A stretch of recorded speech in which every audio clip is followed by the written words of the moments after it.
दिया भी। माँ ने जाते वक्त बस इतना ही कहा था, बेटा इस बार नौकरी लेकर लौटना। लेकिन उसे क्या पता था कि उसका बेटा परीक्षा केंद्र पर नहीं, लाठीचार्ज और आंसू गैस के बीच फंस जाएगा। बाप ने कई दिनों की मजदूरी बचाकर किराया दिया था। बहन ने राखी बांधते हुए कहा था भैया कि इस बार नौकरी लग जाए।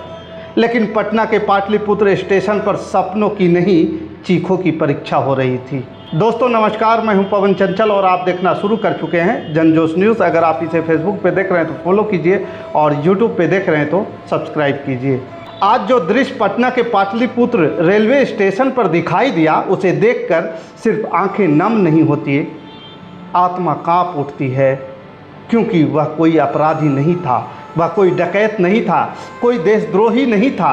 वहाँ थे इस देश के बेरोजगार युवा, वो युवा जिन्होंने अपनी जवानी की सबसे खूबसूरत साल किताबों के हवाले कर दिए, जिनके हाथों में मोबाइल नहीं नोट्स थे, जिनकी आंखों में मौज मस्ती नहीं माँ बाप के सपनों का बोझ था, जो घर से यह सोच कर निकले थे कि शायद इस बार किस्मत बदल जाएगी। लेकिन किस्मत बदलने से पहले ही व्यवस्था ने उसे सड़क पर लाकर खड़ा कर दिया। किसी माँ ने अपनी चूड़ी बेचकर बेटे को परीक्षा दिलाने को भेजा होगा, किसी पिता ने तपती धूप में ईंट ढोकर किराया जुटाया होगा, किसी बहन ने भगवान के सामने हाथ जोड़कर भाई की नौकरी की मन्नतें मांगी होगी।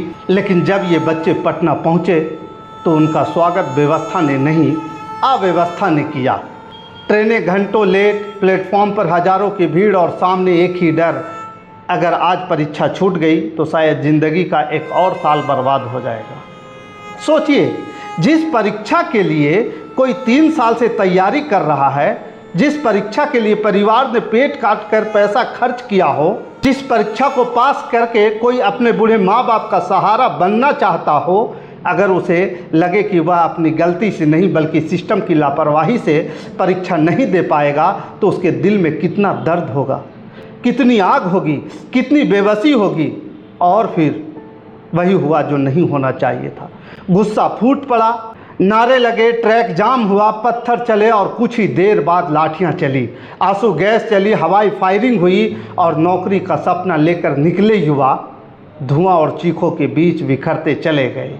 सबसे बड़ा सवाल यह है कि क्या इस देश में गरीब का बेटा सिर्फ फॉर्म भरने के लिए पैदा हुआ है? क्या उसकी ज़िंदगी का कोई मूल्य नहीं है? क्या हर परीक्षा से पहले उसे ट्रेन, भीड़, धक्का, अपमान से लड़ना ही होगा? आज घायल सिर्फ कुछ लोग नहीं हुए, आज घायल हुई है एक माँ की उम्मीद, एक पिता का मेहनत, एक बहन की दुआ और उन लाखों युवाओं का भरोसा जो अब भी सोचते हैं कि मेहनत करने से ज़िंदगी बदल जाती है। वहाँ उन सपनों का दर्द फूटा था जो सालों से बेरोजगारी के बोझ तले दबे हुए हैं। वहाँ सिर्फ आंसू गैस का धुआं नहीं था, वहाँ लाखों घरों की उम्मीदें टूट रही थी। जब किसी गरीब माँ का बेटा नौकरी की तलाश में घर से निकलता है तो वह सिर्फ एक अभ्यर्थी नहीं होता है, वो पूरे परिवार का उम्मीद होता है। और जब उसकी आंखों के सामने उसका सपना टूटता है तो सिर्फ एक परीक्षा नहीं छूटती है, पूरे घर का भविष्य रो पड़ता है। आज पटना स्टेशन पर सिर्फ एक छात्र नहीं रोए होंगे, कहीं ना कहीं हजारों माँओं की दुआएं भी टूटकर बिखर गई होगी। बाकी इस खबर के प्रति आपका क्या विचार है, आप हमें कमेंट कर ज़रूर बताइएगा। हमारे साथ बने रहने के लिए धन्यवाद। जय हिंद, जय भारत।